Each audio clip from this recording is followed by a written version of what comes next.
Bienvenue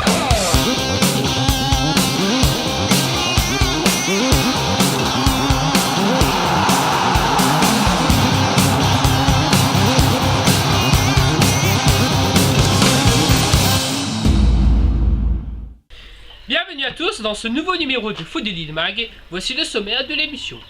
Je vais vous parler de la 20e journée de DAP, également de la 24e journée de D2 régional, de notre rubrique du lundi, football séance 1. Et enfin, pour finir, je vais vous parler des quarts de finale et de la finale de la Coupe régionale de France. Donc, je vais commencer à vous parler de la DAP où va se jouer où s'est joué la 20e journée, pardon. Voici les résultats. Alors vendredi soir, la Tampolaise a gagné face à la Jeanne d'Arc 1-0. Samedi, l'AS Possession a battu à l'extérieur la Rivière Sport 2-0. Également, Saint-Denis FC a battu l'AS Marsouin, le contraire, pardon. L'AS Marsouin qui bat le Saint-Denis FC 2-1. Dimanche, victoire importante de la Saint-Louisienne qui bat la Sainte-Marienne 2-1. Victoire de la Saint-Pierre 1-0 face à l'Excelsior. Et enfin, victoire de la Saint-Pauloise face au FC Aviron 2-1. Donc juste avant de vous montrer le classement, je vous propose de voir un petit résumé de US Sainte-Marienne à Saint-Louisienne.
Donc la Saint-Louisienne et la Tamponaise sont devant avec respectivement 66 et 62 points, suivi derrière 3ème de l'US Sainte-Marienne, alors qu'en bas de tableau les Avirons et Marsouin sont les relégables avec respectivement 34 et 33 points, mais on peut noter que la Possession et la Rivière Sport à Saint-Denis FC sont toujours aussi dans la course pour le maintien. Bon.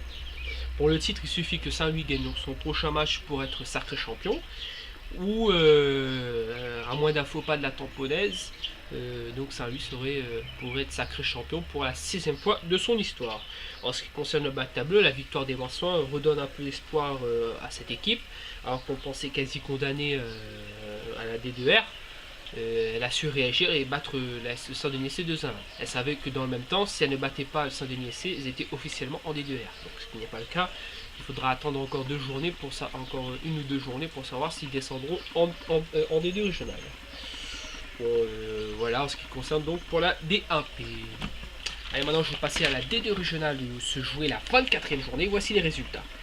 Alors, le leader l'US Bénédictin a fait une balade face à 3-7, victoire 5-1. Dans le match de la peur, donc le Côte de Saint-Pierre enfonce un peu plus le Tempo FC après une très large victoire 4-0.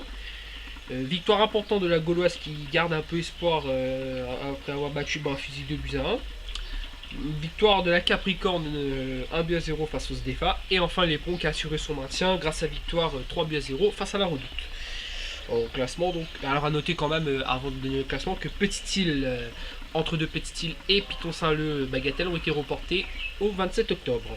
Alors au classement, le classement provisoire, donc l'USB seul leader avec 72 points, suivi de Petite-Île 67 et de Piton-Saint-Leu 66. En bas de tableau, Tempo SC 48, Gauloise 46 et Bagatelle 41 points sur les relégables.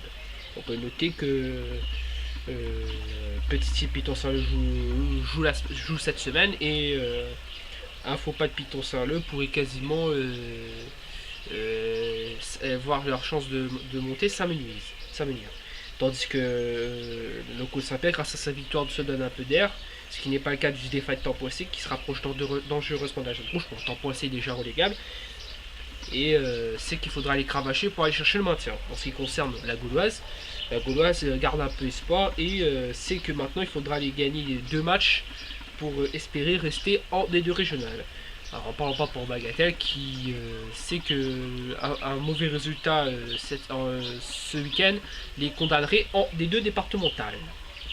Allez, maintenant je vais vous parler de notre rubrique du lundi football océan Indien, donc pour vous parler de la 2e journée de Première Ligue Mauritius. Alors, la surprise est venue de Petite Rivière Noire qui enchaîne une 2e victoire d'affilée après sa victoire 3-0 contre le tenant du titre, le Pamplemousse SC. Pour lui, qui continue de garder son rythme et s'impose 3-1 contre Faucon Flac.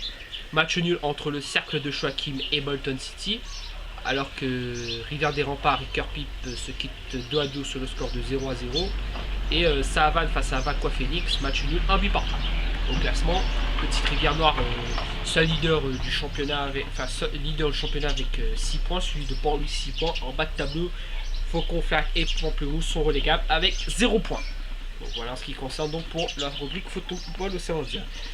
Alors maintenant, je vais vous parler des quarts de finale de la Coupe de la Réunion qui se jouera ce week-end.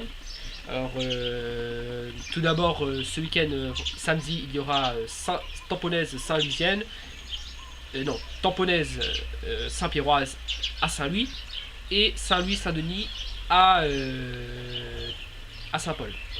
Donc, de toute façon, également, la semaine suivante, il y aura Sainte-Marie Saint-Paul et enfin Jeanne d'Arc et Diaspora. Mais le plus important de cette semaine sera bien sûr la finale de la Coupe régionale de France où la Jeanne d'Arc et la Saint-Paul s'affronteront au stade Michel-Vonnier. On attend à peu près 7000-8000 personnes au stade Michel-Vonnier. Alors on va essayer, on n'est pas sûr, mais on va essayer de faire l'émission au foot de Lille Mag jeudi au stade Michel-Vonnier. Donc on ne sait pas, on va vous tenir au courant de toute façon. Sachez déjà que vous pouvez déjà voter pour le jour du mois d'octobre sur Foot de Lille, la page Facebook Foot de Lille 974. Et donc c'est fini, donc comme j'ai dit, retrouvez-nous sur notre page Facebook Foot de Lille 974, sur notre site www.foot974.com et enfin sur notre Twitter Foot974.